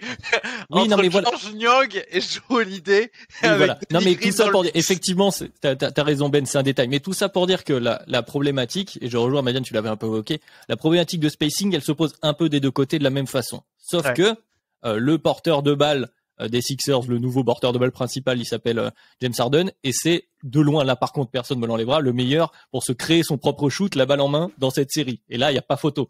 Et c'est celui qui a le meilleur pull-up à 3 points. Je sais pas, je trouve. Non, vas-y. Il y a Middleton un match sur 3. Bah, il y a monsieur, je cours avec la balle et je dunk dans le cercle. Oui, non mais certes, mais celui-là, je le mets plus en parallèle avec Joel Embiid dans les profils. Mais tout ça pour dire que les problématiques là, elles vont se ressembler. Et pour cette histoire de spacing, effectivement, donc Seth Curry est parti. Du côté des Sixers, on a choisi de garder Tyrese Maxey. Clairement, on l'a choisi. Hein, j'imagine qu'il devait être dans les discussions. Et je pense que c'est parce qu'ils ont plus confiance dans un setup comme ça pour avoir Tyrese Maxey en deuxième lame par rapport à un Seth Curry. Alors après, on y croit, on n'y croit pas. C'est un choix qui a été fait. Et ensuite, l'autre facteur, ce qui est défensif, et on parlait de physique, c'est une série où il va y avoir des lancers francs. Et d'ailleurs, on commence déjà à le voir avec ce Embiid Harden qui shoot à environ 142 lancers francs par carton à eux deux. Donc, et t'as deux des meilleurs joueurs pour aller se créer ça. Donc, il va falloir faire gaffe défensivement du côté des Bucks à pas se retrouver en foul trouble, notamment avec cette absence de Brook Lopez, et te retrouver, comme tu le disais Ben, dans l'incapacité totale de défendre sur James Embiid, j'allais dire. Bah, voilà. Alors, quel joueur sur Joel Embiid et laisser la place derrière. Bref, j'ai l'impression que le match-up là où l'avantage physique des Bucks me semblait assez évident toute la saison dernière. Là, sur cette série, je sens pas si grand. Et c'est peut-être moi qui suis le plus haut, donc sur cette équipe théorique des Sixers. Et de par les doutes qu'on a un petit peu évoqués des Bucks, que j'ai trouvé moins rassurant, il y a entre la théorie de les Bucks retrouvent leur niveau de l'année dernière parce qu'ils sont en contrôle, et la théorie les Sixers atteignent le plafond du M-Beard, puisque c'est le surnom qui commence un peu à circuler. Et ben j'ai envie de pencher cette fois-ci du côté des Sixers. Donc je vais mettre un vote Sixers et je vais te laisser trancher, Ben. J'avais pas envie de trancher. Tout le plaisir est pour moi. Ça me tue de dire ça, mais je pense que les Bucks vont se faire éliminer, je donne la voix aux Sixers. Ça me tue. Attends. Je veux jeter un argument. Vas-y, Marianne. Les Sixers, pour passer les Bucks, auront besoin de Tobias Harris qui fasse une série. Tobias Harris ne fera jamais une série face aux Bucks. C'est pire. C'est pile le genre d'équipe contre lequel Tobias Harris. Je pense pas qu'ils aient spécialement besoin de Tobias Harris. Ben si, je pense que pour faire la bascule, ils ont besoin d'un role player Tobias Harris, quoi. Je pense que c'est pas trop lui demander. Et non, bah je trouve que justement c'est peut-être pile le genre de match de série très étouffante où justement Tobias Harris aura du mal à s'exprimer. Tobias Harris, il est bien à l'aise contre des équipes qui comme les Hawks où ça va, tu vois, il a l'espace et il n'y a pas des énormes défenseurs. Là où par exemple les role players des Bucks, un Chris Middleton, c'est un bad shot maker.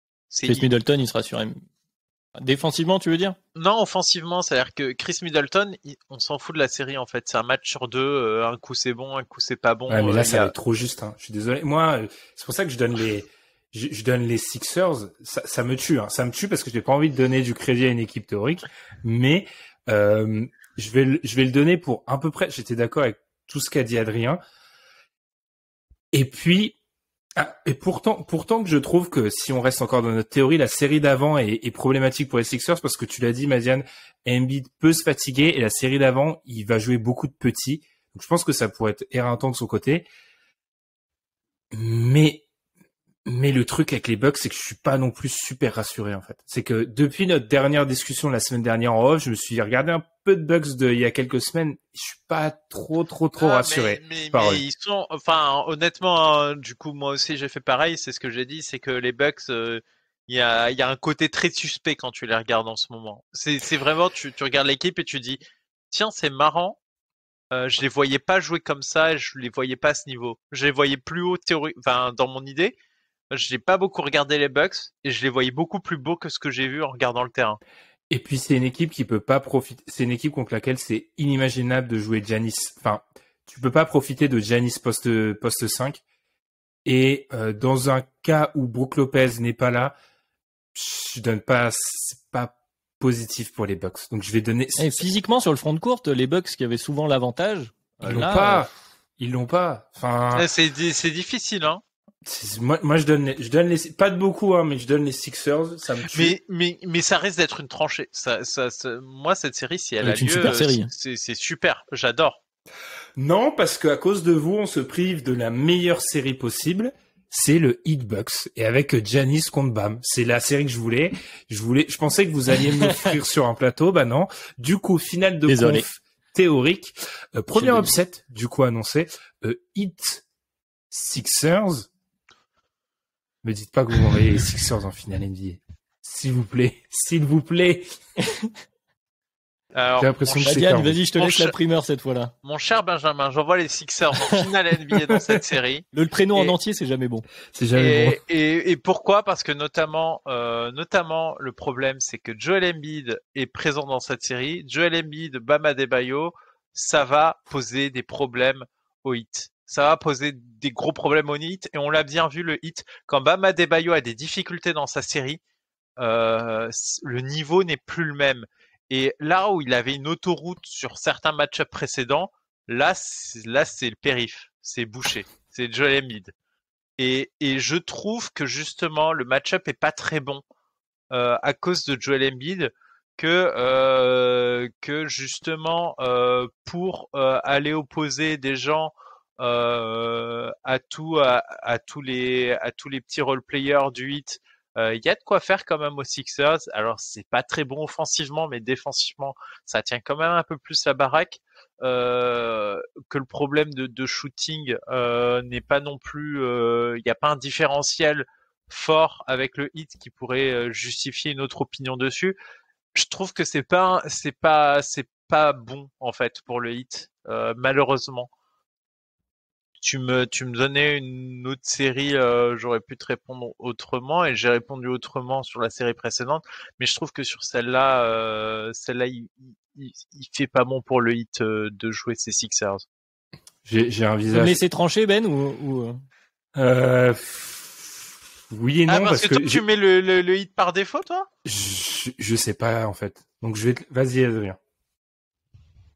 Alors c'est compliqué parce qu'on se retrouve avec la même problématique que de l'autre côté. Pour moi, quand on a eu le hit net et puis quand on parlait avec les Bucks, de toute façon, de l'équipe théorique, l'équipe de certitude. Il y a un facteur qu'on vient d'évoquer sur les Sixers et qui de toute façon va aller en s'amplifiant, c'est le facteur physique quand même. Même si dans notre théorie là, les Sixers viennent de passer aussi les Bucks, c'est pareil, ça a été éreintant. C'est une bataille de trancher le match d'avant, quoi qu'il arrive. Pour Joel Embiid, mais même pour Harden, se coltiner Giroud sur une série, on a vu ça Giroud. Fait 2 séries difficiles parce qu'ils se prennent les Celtics. Ouais. Voilà. Donc ça rajoute un petit facteur, une difficulté supplémentaire, on va dire, sur les Sixers dans notre théorie. Ensuite, il y a le potentiel plafond théorique, moi que j'aime beaucoup de ces Sixers, qui tourne beaucoup autour. Madiane, tu l'as dit, ce fameux pick and roll entre les deux stars des Sixers maintenant. J'ai l'impression que le facteur pour moi qui est intéressant, qui me fait douter, parce que je vais le dire, a priori j'ai envie de dire c'est Sixers, mais je suis encore en train de réfléchir pendant que je parle et que j'évoque des arguments. Celui qui me fait douter un peu plus et qui me donne un petit avantage au hit, il s'appelle une nouvelle fois Erik Spoelstra. C'est-à-dire que Spoelstra reverse. Alors déjà Spoelstra reverse, mais aussi parce que l'attaque des Sixers, l'attaque théorique, même à son plafond le plus total, elle va être totalement dépendante du talent et de la création de Embiid, d'Harden et de comment eux vont lire les défenses et vont être capables soit de les lire, soit de simplement les enfoncer dans le cadre de Joel Embiid. Mais en tout cas sur leur capacité à punir tout ça. Et alors je ne sais pas comment personnellement, je m'appelle pas Erik Spoelstra, mais je me dis qu'il est possible qu'il trouve un moyen d'engluer tout ça, de faire déjouer un petit peu, notamment James Harden qui va concentrer la plupart des ballons, qu'il est plus à la création, comme tu l'as dit, Madiane. Je suis pas sûr que ça finisse à faire basculer tout ça. Et pour la finale derrière, c'est pas très réglo, mais j'ai quand même envie de dire Sixers. Mais je vois des arguments du côté du hit, physique et tactique, en fait, principalement. Non, ils ont joué un match ensemble, ça me tue ce qu'on est en train de faire là. Je suis désolé, mais dans le ranking, parce qu'on a beaucoup parlé de qui a placé où, je suis celui qui a les Sixers les plus hauts. Et pourtant, logique. Dieu sait que je suis pas le plus grand fan de James Harden, mais... On sait. Voilà. Est-ce que vous voulez que je vous dise? Moi, je vous avoue que je pense... Convainc-moi. Bon, pour l'instant, je suis en ballottement favorable Sixers. Convainc-moi, je trancherai. Non, parce que je suis hésitant aussi. J'ai cru à l'argument décisif Spoelstra contre Rivers, mais le matériel il est pas non plus. Vous remarquerez que les 3 fois, c'est pas manquer de respect à James Harden, mais les 3 fois on a beaucoup insisté sur Embiid, la différence. De toute façon, Embiid serait une différence contre absolument toutes les équipes du plateau. Enfin, peut-être que les Cavs et encore ils répondraient pas, mais c'est eux qui ont peut-être les mieux armés. Bref, j'hésite.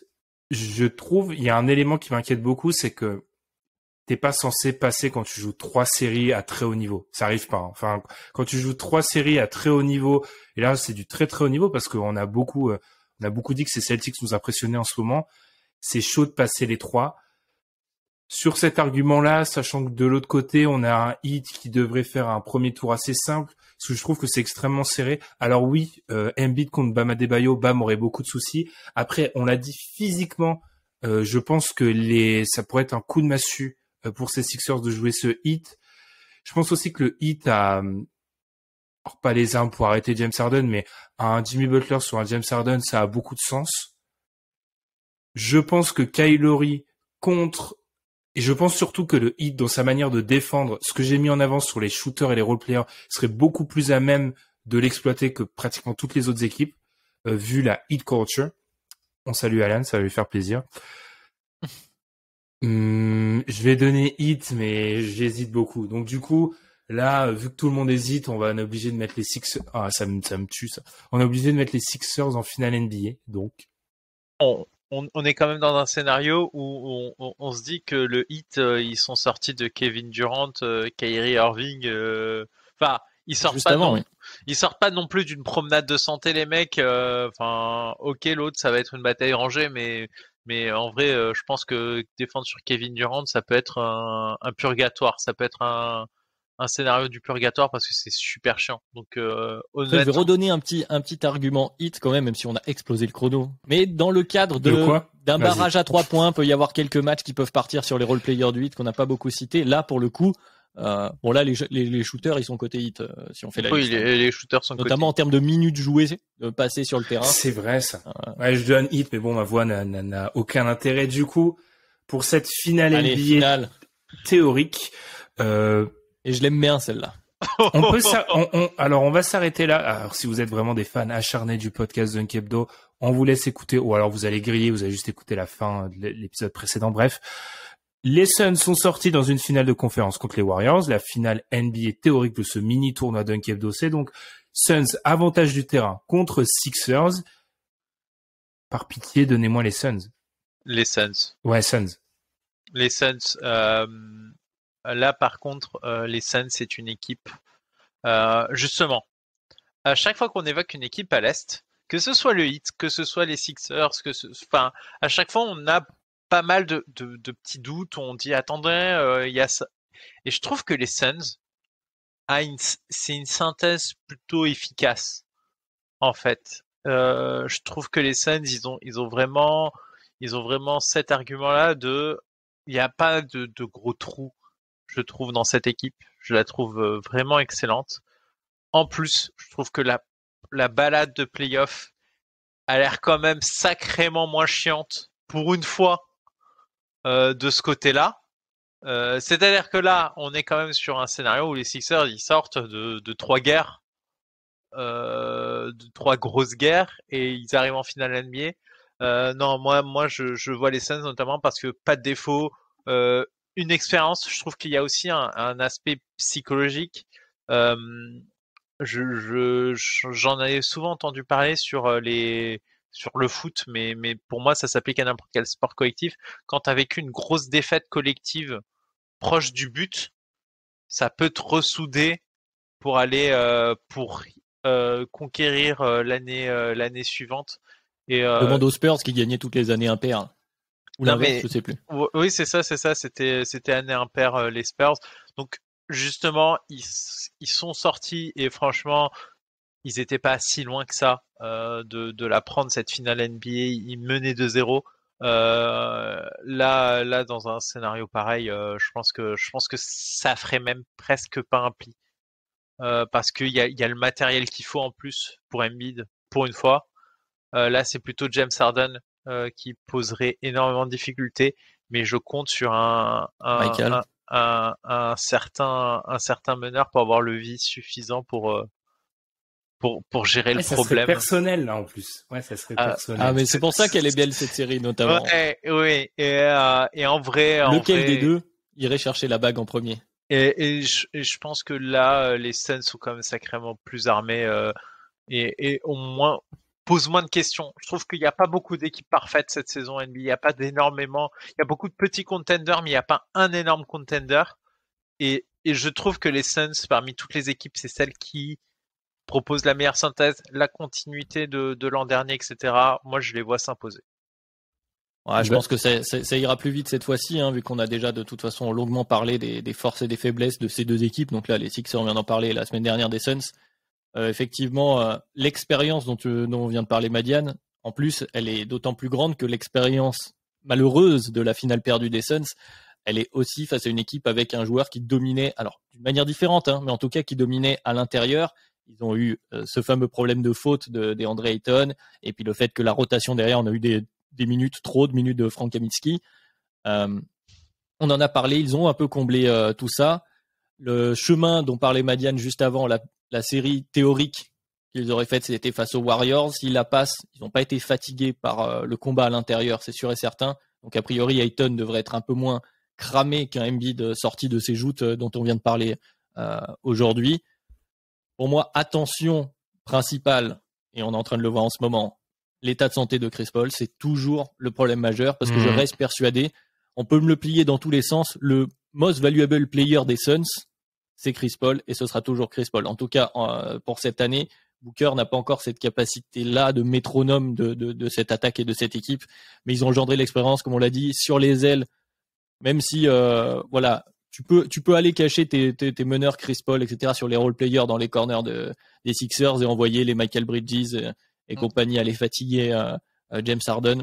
Voilà, tout a été dit. Ces Suns, ils ont le matériel, ils ont l'expérience. Je pense que là, ce sera la limite de ma théorie Sixers. Mais en tout cas, c'est une série qui serait, voilà, ce fameux CP3 versus James Harden pour un titre NBA, vraiment. Il y a du drama. Je vais aller du côté des Suns aussi. J'avais parlé des 3 choses à faire, je pense, pour battre les Suns la dernière fois.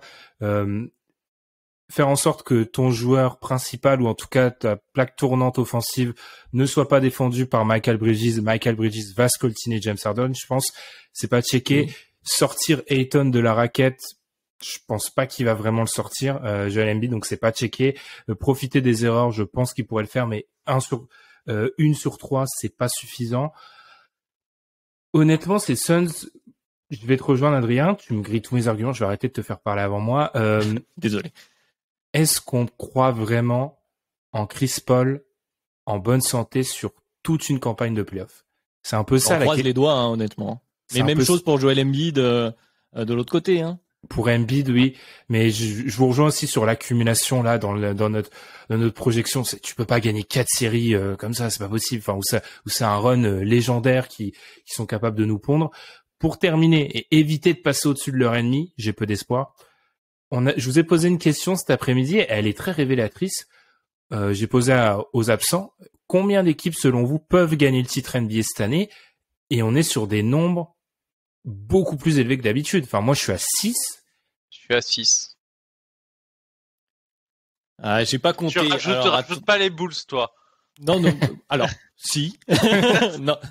non, fais voir. 1, 2, 3, 4 à l'Est, t'es sûr, on en a parlé, ils sont 4 et ça peut être interchangeable. Ouais, 6. C'est énorme. Hein. Pour 6. Moi, c'est 4 Est, 2 Ouest. Ouais, c'est ça. C'est du Suns Warriors, effectivement. Cette fameuse c'est ça. Suns Warriors, Heat, Bucks, Nets, Sixers. Enfin, c'est énorme. Et certains parlaient, je crois, il me semble dans la conversation, j'ai vu un nugget si Jamal Murray revient. Ouais, c'est Tom. C'est une grande théorie. Trop court, je pense. Mais oui, enfin, c'est de mémoire de podcaster. On peut parler comme ça maintenant. J'ai pas souvenir d'en donner 6 si loin. Enfin, d'habitude, t'en donnes 4.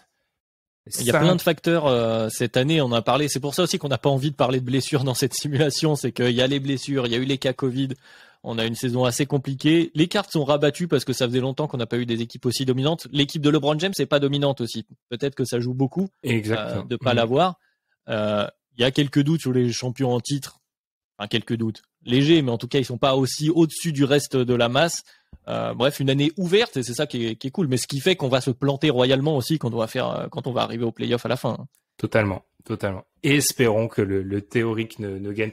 Non, mais c'est un exercice, honnêtement, c'était un exercice mental très intéressant à faire. J'espère que ça vous a intéressé aussi. Alors, bien évidemment, c'est pas une preview. Hein.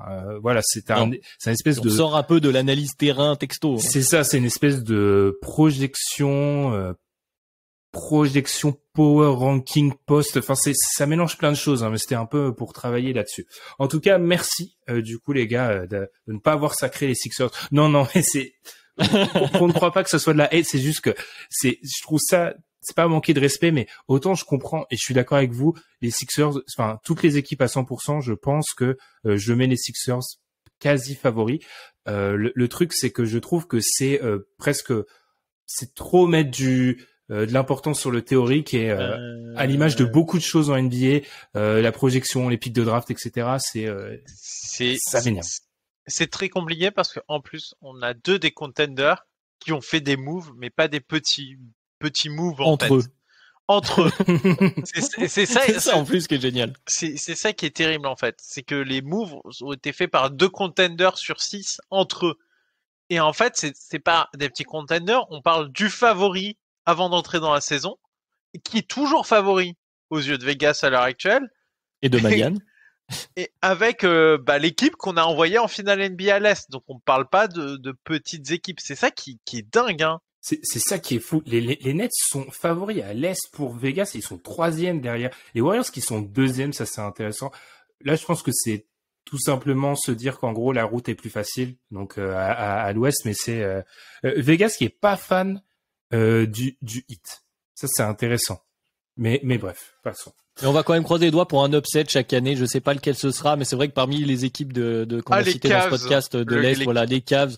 Non, Bulls, les Celtics, les Celtics, ce serait les cool. Celtics. Je pense qu'une de ces trois équipes peut être celle qui sort un peu. Les Celtics, en vrai, ils ont tellement mangé des tartes ces dernières années. Ah, j'ai envie qu'il leur arrive un truc bien. Moi, je vous avoue que, agent du chaos, j'adorerais ça parce que si une des 4 équipes dont on a parlé, il y en a déjà 2 théoriquement qui devraient perdre. Si elles passent toutes le premier tour, il y en a 2 qui devraient perdre en demi-finale de conférence, ce qui serait déjà une contre-performance. Mais si une d'entre elles perd dès le premier tour, là, c'est un échec. Donc ça serait échec, drama, on rebat les cartes pour la non mais imaginons un truc stupide parce que les Nets est peut-être au classement. On n'a plus trop le temps, mais vas-y. On est en roue. Mais en fait, par exemple, les Nets, qui est pas très bien embarqué là en termes de classement, un échec des Nets avec Kevin Durant. Il y a l'excuse du trade de mi-saison maintenant.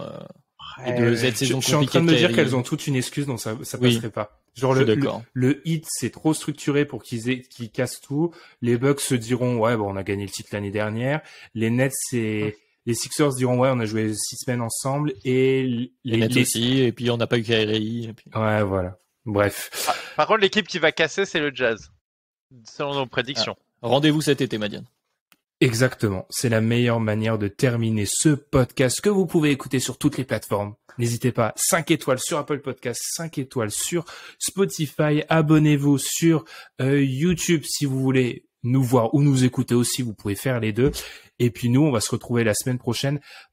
Un peu moins de théorie, plus de terrain, je pense, la semaine prochaine. Promis, on respectera le chrono. Ouais, là, c'était freestyle.